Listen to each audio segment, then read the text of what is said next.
In this video, we're gonna check if it is possible to switch lenses while recording a video on the Samsung Galaxy A57. So we're gonna go to the camera and of course we're gonna switch to the video mode. Now in order to check that, all we have to do is simply start recording, and then if we can zoom out to, for example, this 0.6 camera, then as you can see the answer is actually yes.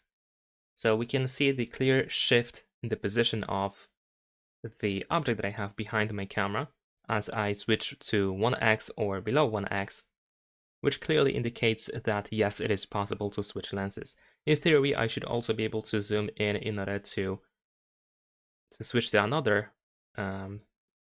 lens, but I assume maybe it is just simply not available.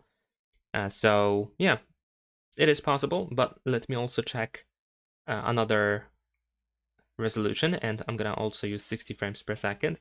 In this case, as you can see, if we try to zoom in, we only have, we do not have the option to zoom out to below 1x, so we don't have access to the ultra wide angle camera. So naturally, in here, it will not be possible. But if I stick with 30 frames per second, then yes, I should be able to do so. There we go. And in the case of Full HD, it also works.